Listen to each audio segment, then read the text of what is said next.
the first to know Nsem-Pii TV. Mene wo kasa ide se ukopie mu ewo NPP amanyuko no ma enya asem kotoa ni nyina eye krata alan kwadwokyere maten etimi edeba beto abonten se NPP amanyuko ni race no eye ade se watimi atwene ho afrim na ni reasons a otimi edebeto abonten eye about ye koto super delegate conference no ade se ni agent bi hu etimi ekan na se wohwe alantrematen camp nso nsem a won etimi ede ababetu edwa a na won etimi site epese Otchere bibi se abato no it seems like ye wonipa a ye betimi ede amano entisi wonipa a ye betimi ede amano de a ene na enikwan se yewura alantrematen etimi ha ne ho na otimi ekokopiem bi na eno na pa Adom Otchere ade mu nkyerɛkyerɛ mu ne no kure wom nyina etimi ababeto abonten yenko ne enkotie Paul Adom Otchere. Speaking of the contest, I said, "Oh, is it authentic? Let me check." So I started calling a few people, and then today, one of those people I called sent me the invitation for Alan Chematin's press encounter at the Nsem-Pii Ambassador Hotel, and was it Kimpiski or Nsem-Pii? I can't remember. I think it's one of them. Were you saying something? Nsem-Pii, okay, the Nsem-Pii Ambassador Hotel. Yeah, so I was right about that. And so I sent it back to Kweku and said, Alan Chematin is going to have an event, so I don't think he's resigning. And he said, oh yeah, he agrees with me. The person's not going to resign by holding a press conference. He's just going to indicate. Okay. Then a few hours later, Kweku sent me back the thing and said, boss, the press conference has been cancelled. So I kept calling people who know Alan, and I wasn't getting a clear response. I asked one of them that, is he stepping out? He says, oh, you wait, what time does your program start? I said, the program starts at 9. So by that time, you have a fair idea of what is happening. So I began to feel that this is the real story, that John Kojo Chematin, our beloved trade minister, was going to step aside from the contest. We have a lot to say about that today, but I want to teach you a Ghana song. Typically, I don't know how to sing very well, but I'll try. It's a Ghana war song, you see, and I can feel that some of the Alan Chematin supporters who are very unhappy with the processes in the New Patriotic Party, and they have a right to be unhappy with what they are unhappy with. Whilst I have to congratulate Nana Komia for the way in which he spoke on Joy FM this evening. Nana Komia is a great communicator. He spoke so excellently well. The way he speaks is a way that can bring any political party together. Congratulations, Nana Komia. You spoke so well, and that's good. I'm going to do this editorial in the spirit of the way Nana Komia spoke. Okay, so the Ghana song, I was thinking about how are Alan supporters feeling by now. They are quite upset with the entire process, and those who were silent supporters of Alan who have heard this also. So this is a Ghana war song. I stepped out of the race. Citing, that's the problem. Boache Jaku stepped out of the race. We didn't say anything. But Alan Chematin steps out of the race, and it's because of the things that he's citing. Kwabena Japan gave his statement after he lost the first 5 ballots. And we didn't say much about it, but it's because of the things that Alan Chematin's statement contains is the reason why it's become a story. And because also we almost seem to be in a deja vu situation. Did this not happen before in 2008? Yes, it did, and it has happened again. Solomon says something in the Bible, the famous Solomon in Ecclesiastes. He said, what has been is what will be. What has happened is what will happen. But there's nothing new under the sun. Perhaps today we are living that again. It's not a very happy moment. It's not a very happy moment. But let's do the story. Okay.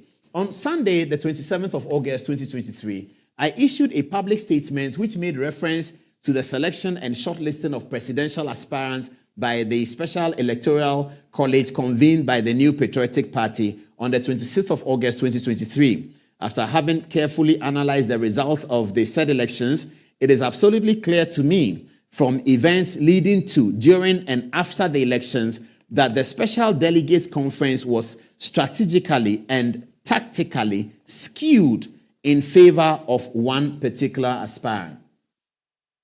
The pronouncements made by some leading members of our party, both before and after the election, also lend weight to my observations. The level of intimidation of varying intensity directly and indirectly unleashed a significant number of delegates unleashed on a significant number of delegates at various voting centers across the 16 regions is unprecedented in the history of our party. In addition, the fact that my polling agent in the Northeast region has suffered severe damage to his eyesight arising from his bold and courageous efforts to ensure compliance with the very rules and regulations for the conduct of the elections as approved by the Presidential Elections Committee, I will forever remain, that he says, will forever remain a dark spot in the history of internal elections within the party. This incident and various acts of violence and collusion reported in other voting centers are appalling and unconscionable and despicable. I am committed to and value the safety of those who work with me and for me, and I will always fight for their interest. Is that all? Please, is that all the statement? Okay, they're giving me the next page. Sorry. Efforts to ensure compliance with the very rules and fight for their interest. Is that all? No, there's something about the future. There's something about, he says, the future, what he will do. That's not all the statement. Oh, sorry, viewers. That's not all the statement. Maureen, that's not all the statement. Alan Kyerematen goes to talk about in the next few days, he's going to indicate his role in national public life. That's not all the statement. That's not all the statement. Do we have the rest of the statement yet? Do we have it? Ooh, okay, so let me go on with the commentary and see whether... but the statement is always ends by signing. He will say that signed Alan Kyerematen. That's really the end of it. This is not the complete statement. Maybe there's an important part that I can look at whilst they try and get the rest of the statement. He talks about, he levels clear allegations. He says, the level of intimidation of varying intensity. He says, the intimidation on the events in what date was it again? August 30th, was it? Or was it, what date was it? Okay. The level of intimidation of varying intensity, directly and indirectly, unleashed on a significant number of delegates at various voting centers across the 16 regions is unprecedented in the history of our party. In addition, Alan Kyerematen says the fact that my polling agent in the Northeast region has suffered severe damage. Yes, we know that. We know that about Alan Kyerematen's agent who is said to have suffered severe damage. What were you saying? Telling me something? Okay, I said they're working on the complete statement. Meanwhile, they should put up the old resignation. Let's look at it, and then we come to BJ Darocha. So we are giving you a chronological presentation of this. We'll look at Kwabena Agyapong's statement. We'll look at the results of the elections. And in looking at the results, we're going to show that Alan Kyerematen's performance since 2017, since 2007, certain indication of his relationship between himself, his campaign, and his ambition to lead the party, and the idea of polling station delegates, relating really to only Nana Addo Dankwa Akufo-Addo because he was the principal opponent. But then we move forward. I blame one person for this matter, and I know who I'm talking about. I'm going to mention his name. The person that I blame in this circumstance is Kennedy Agyapong. If Kennedy Agyapong had not defeated Alan Kyerematen in this one, and when I say defeated, it means he did better than him. If Kennedy Agyapong had not defeated Alan, I'm sure we will not be where we are. It is the situation of Kennedy Agyapong coming second, which surprised many of us, except maybe my visually impaired historian and a few other analysts. The Kennedy Agyapong adventure, which put Alan at number 3 instead of an obvious number 2. In fact, Alan started this race as number 1. By 2017, when Akufo-Addo had taken the oath of office, the minds of the people, I believe, was on Alan. Somehow that kept changing and changing in 18, 19, 20, kept changing until the vote was taken by just the super delegates, which ordinarily should not be any indication. But from what we are hearing from the NPP, as Kwabena Agyapong said, and we'll be looking at it, Kwabena Agyapong said the party has spoken and not much is going to change in the main election. So perhaps I blame Kennedy Agyapong for this because he worked so hard and took a second position from Alan Kyerematen, who was the authentic first or second.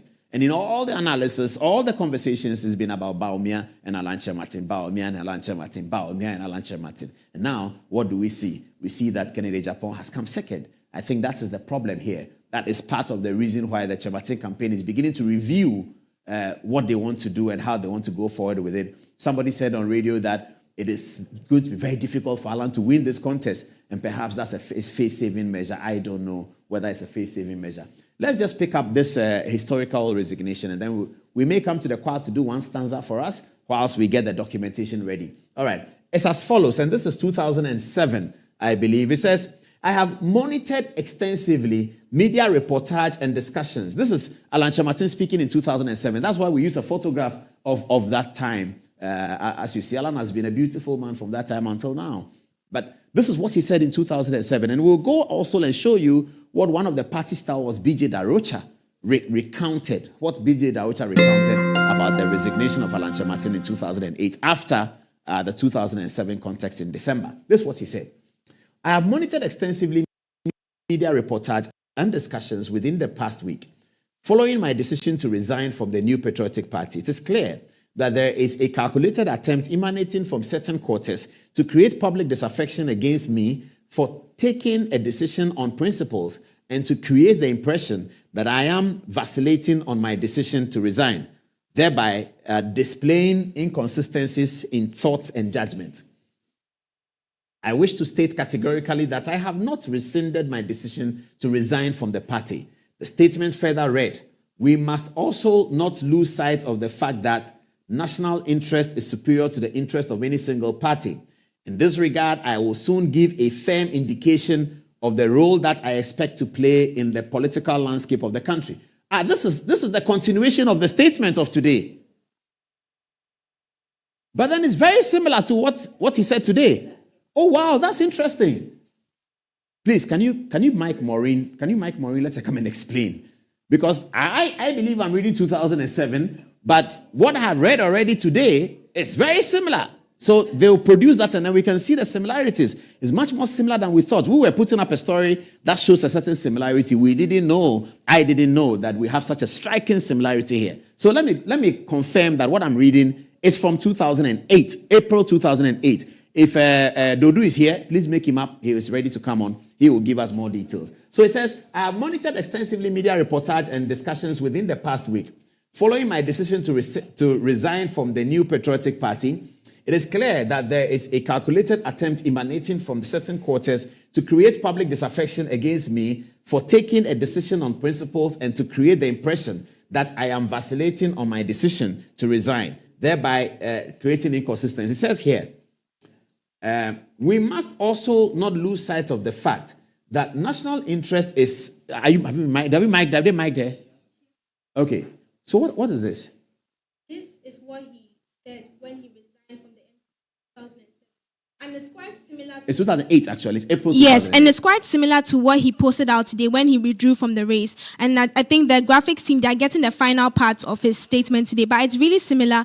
And so I think you'd realize that it shows that he has one communication and he has one voice and he wants to talk about the same thing. But we really need to analyze the final part where he talks about how he has aspirations for the other, aspirants in the race still. And now he hopes that the electoral process will be free from any collusion that he stated in his letter. Okay, so let's read. It says, I will soon give a firm indication. He said the same thing today. Yes, the same thing. Almost the same wording. Yes, almost. I will soon give a firm indication of the role that I expect to play in the political landscape of the country. Yes. This, he says, I believe will bring hope and confidence to all Ghanaians, irrespective of the political or religious affiliation or ethnic background. He said it then. Yes. Religious affiliation or ethnic background. And he said it again today. Yes. Okay, let's wait for the today one and get it. This is getting very interesting.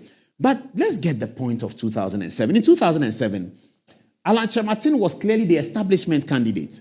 There's no doubt about that. I covered that election. Many journalists who are around covered that election. Alan Kyerematen was the establishment candidate. John Agyekumko, for the president of Ghana at the time, was thought to be supporting Alan Kyerematen. If you think that Mr. Kufuor's support for Alan Kyerematen was subtle or is not verifiable, you cannot say the same for Wɔfa Kojo-Mpianim. Wɔfa Kojo-Mpianim was a staunch Alan supporter working as the chief of staff at the office of the president. There was absolutely no doubt about the fact that Kojo-Mpianim was pushing the Alan Kyerematen agenda. Nobody found anything wrong with it. People talked about it, but nobody found anything wrong with it. The Akufo-Addo campaign continued to run their campaign the way they were running it, and eventually they won the race. True that Alan had to step out from the second round for Akufo-Addo to win. True also that Akufo-Addo became president and made Alan minister. twice, something that he was not obliged to do. Akufo-Addo was not under any obligation to make Alan Minister of Trade. Alan Kyerematen was the first minister mentioned by Akufo-Addo even before the vet, and I think even before the swearing in. Before Akufo-Addo was sworn in as president of Ghana on 7 January 2017, he had already met the business community and told them that Alan Kyerematen was going to be the trade minister. Akufo-Addo said that clearly. So I've seen comments about Akufo-Addo has backstabbed Alan because Alan gave him the price, and I've seen that. It doesn't add up. That is. Alan Kyerematen was the establishment candidate. Kojom made no qualms about supporting Alan Kyerematen. There's no problem with that. But as establishment candidate, he complained about the process. And we're now going to look at the results of the NPP race from the 2007, which was between Alan Kyerematen and Nana Akufo-Addo. Then we come to 2010, which was again between Alan Kyerematen and Nana Akufo-Addo. Then we come to 2014, which was against again Alan Kyerematen and Nana Akufo-Addo. And then we can establish a trend. But give me the cappella, gentlemen. You have to be my music people. Give me the cappella again, and let's relax with that. Do one, and then so Tariq,